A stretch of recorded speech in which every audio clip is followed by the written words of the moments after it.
हो रहे हैं जिसके बाद लड़का हो या लड़की हो, कहीं ना कहीं एक अंदर सोच है या क्वेश्चन है कि शादी करूं कि ना करूं। चाहे हम ड्रम वाला केस कर ले, हालांकि वो कॉमेडी का विषय बन गया है, लेकिन अपने आप में एक सेंसिटिव टॉपिक है कि आखिर ऐसा क्यों हो रहा है कि लड़कियां लड़कों का कहीं ना कहीं शादी के बाद मर्डर कर रही हैं, या कोई ऐसा केस हो रहा है जिसके बाद शादी पर से भरोसा उठ रहा है, शादी हो जा रही है, एक्स्ट्रा मैरिटल अफेयर है, ये भाभी लवर बहुत ज्यादा एक्टिवेट हो चुके हैं। इन लोगों से कैसे बचा जाए? बेहतरीन शादी क्या होती है? शादी करने से पहले क्या देखे? लड़का जब देखने जाए लड़की को, उस समय लड़की के मतलब क्या चीज देखे जिससे वो अपनी लाइफ को स्मूथली चला पाए, कि पता चला रास्ते में ही उसके साथ कोई दिक्कत हो गई या मर्डर हो गया या दोनों के बीच में नहीं बना, तलाक हो रहा है। इन सारी चीज़ों से निकलने के लिए, अपनी लाइफ को सही ट्रैक पर लाने के लिए, एक शादी जो कि एक बहुत बड़ा टॉपिक है उस पर खुलकर बातचीत करने के लिए एक बहुत ही अनुभवी और विशेष जानकार इंसान का हमारे बीच में होना बहुत ज़्यादा जरूरी है, जो हमें सही सलाह दे पाए। जिसके लिए आज हमारे पास हैं साक्षी वोगल जी।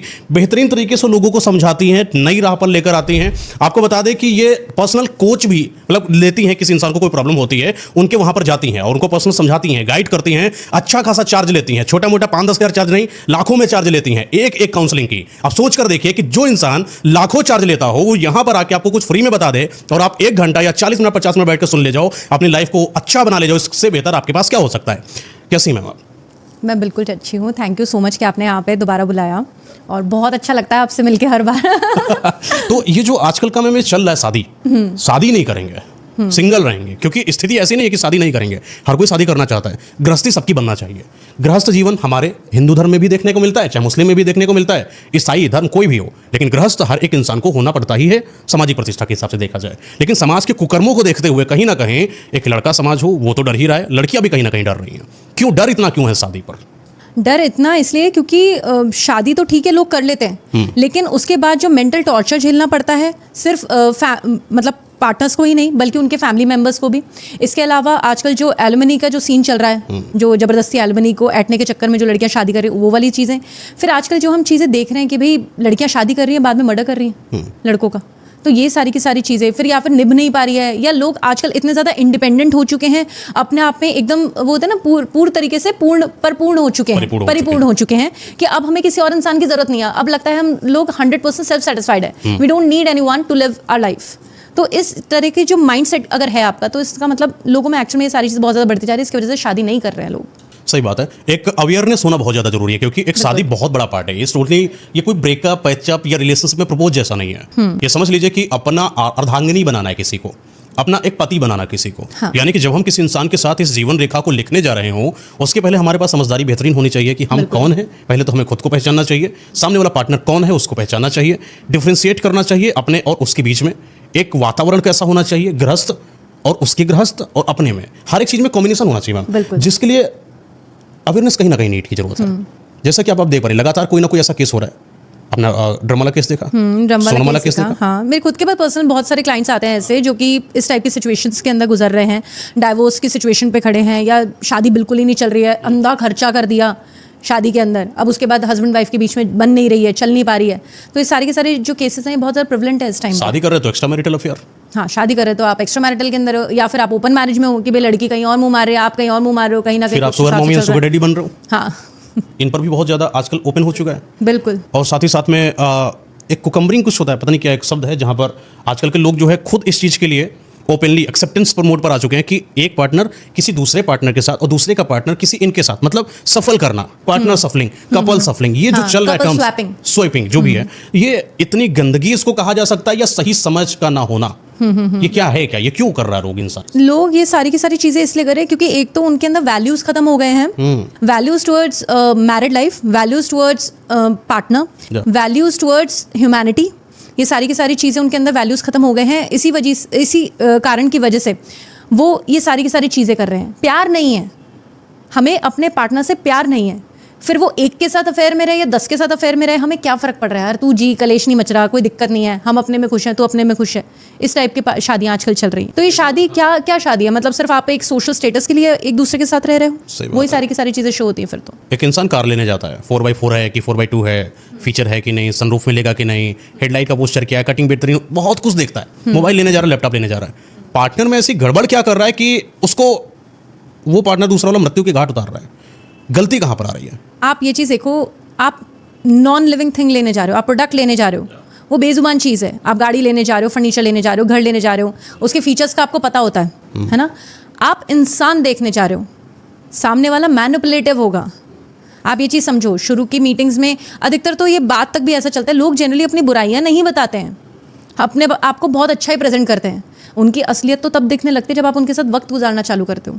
अच्छा, एक बहुत बड़ा टॉपिक है जिस पर बात नहीं करता, लेकिन माएँ खुलकर बात करती हैं। आपने समाज में देखा होगा, हमारे यहाँ पर पुरुषों की वर्जिनिटी या महिलाओं की वर्जिनिटी, इस पर कोई बात नहीं करता, लेकिन वर्जिनिटी इट्स मोस्ट, मतलब कि कहीं ना कहीं हिडन भी है और उतना ही ज़्यादा ओपन है। लड़की वर्जिन नहीं है, शादी के बाद जरूर इधर उधर इसका पास्ट बेकार होगा, इसकी वजह से पति उसके साथ बेटर बिहेव नहीं करता।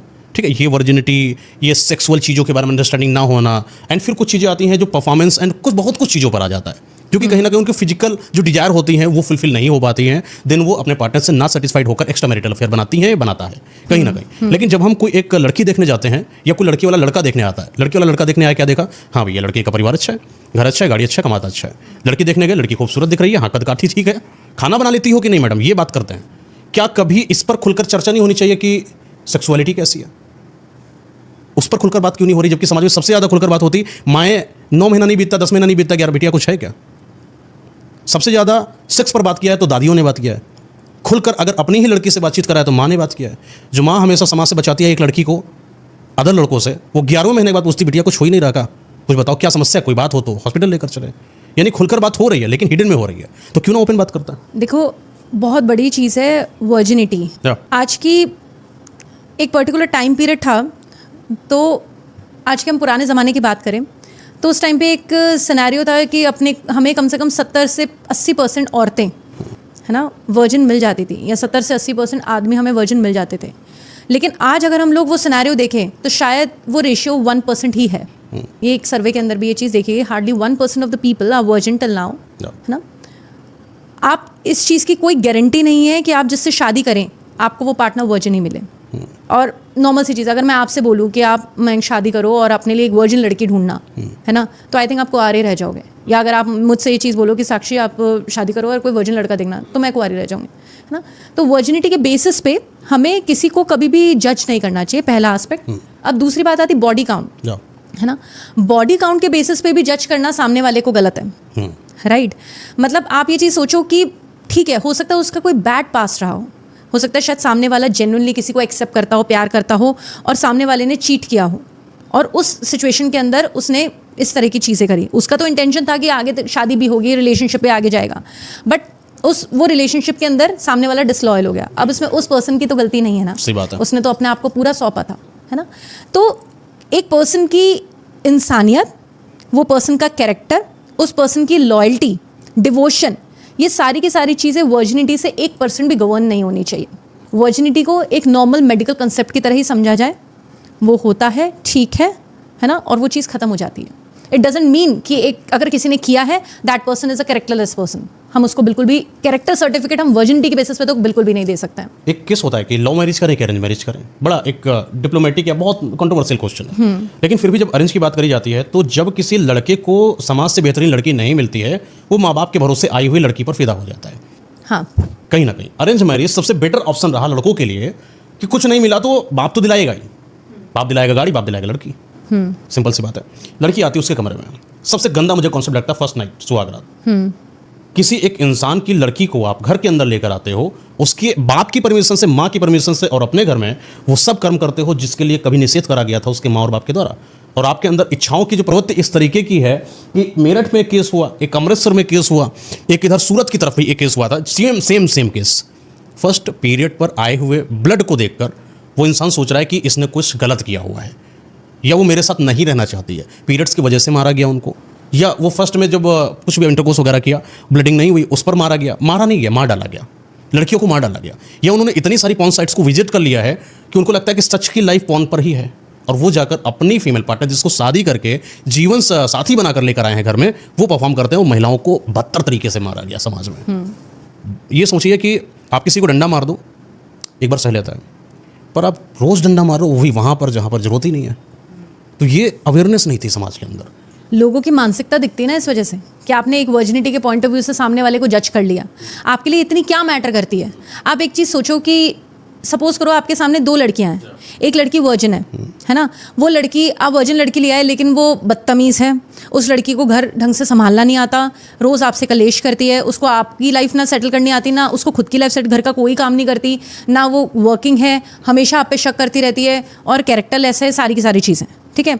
उसी तरफ आप एक नॉन वर्जिन लड़की लेके आते हो अपने घर में, जिसको रिश्तों की परख है, वो आपको खुशियाँ देती है, आपका घर अच्छे से संभालती है, आपके बच्चे अच्छे से संभालती है, आपके साथ बंध के रहती है, आपको बहुत प्यार करती है। कौन सी लड़की आपके लिए ज़्यादा बेटर, आप बताओ? सही बात है, दूसरी वाली है ना। तो क्या इसके अंदर वर्जिनिटी के बेसिस पे क्या उसके अंदर कोई डिफाइन हुआ कि आपकी ज़िंदगी डिफाइन सही हुई? बात है। नहीं तो हुई ना। ये चीज इंसान खुलकर बातचीत शादी के पहले क्यों नहीं करता, जब शादी हो मुझे गई? लगता है कि इस बारे में बात ही क्यों करनी है, आपको किसी की वर्जिनिटी के बारे में पूछना ही क्यों है? आप जितना पूछोगे, जितना कुरेदोगे, आपको उतनी ही तकलीफ होगी। नॉर्मल सी चीज़ है। उस पर्टिकुलर पर्सन के पास्ट में कुछ भी रहा हो, उसने आपको एक रैंडम वेग सा आइडिया दे दिया कि हाँ भाई मेरी ज़िंदगी में कोई रहा था, मेरा उसके साथ अच्छा नहीं बैठ पाया, हम चाहते थे कि चीज़ें आगे बढ़े लेकिन वो किसी कारणवश नहीं आगे बढ़ पाई, लेकिन उस मेरे पास्ट का मेरे प्रेजेंट लाइफ पे कोई एग्जिस्टेंस नहीं है। आज मेरी ज़िंदगी में कोई भी ऐसा आदमी नहीं है जिसके साथ मैं इमोशनली, फिजिकली या किसी भी तरीके से अटैच्ड हूँ, है ना। इसलिए मैं तुमसे शादी करना चाहती हूँ, और अगर हमारे बीच में अगर सब कुछ सही रहता है, सारी चीज़ें मैच होती हैं तो, और अगर मैं तुम्हें पसंद आती हूँ तो हम लोग शादी कर सकते हैं, है ना। अगर आप इस माइंडसेट के साथ उसको एक वेग आइडिया भी दे दोगे तो आई थिंक वो भी शायद सफिशिएंट है। आदमी अगर समझदार होगा वो समझ जाएगा। कुछ चीज़ें ना हमें खुद ही समझ जानी चाहिए। हर चीज़ के अंदर इतना एक्सप्लेनेशन और हर एक चीज़ के लिए वर्डिंग ज़रूरी नहीं होते हैं। असल में होता है कि कुत्ते को इंसान का खून लग जाए तो दोबारा दूसरे इंसान को काटता जरूर है, और इंसान को कहीं ना कहीं अगर दूसरे इंसान की वो लग जाए, लत लग जाए, तो जाहिर सी बात है तीसरे के इंसान के पास जाने में थोड़ा सा कुछेगा। जब आएगा आपके पास मोरल्स आते हैं तो थोड़ा सा कुछ होता है, लेकिन मोरल्स हट जाता है तो फिर उसने सब कुछ एक्सपीरियंस कर रखा होता है, उसको न्यू एक्सपीरियंस करने में कोई बड़ी बात नहीं है। इट्स जस्ट नॉर्मल, लोगों को भी लगता है। और ये कहीं वीडियो अच्छा लगा हो तो चैनल को सब्सक्राइब करें, लाइक करें, शेयर करें। तीसरा पार्ट बहुत जल्दी आपके पास आ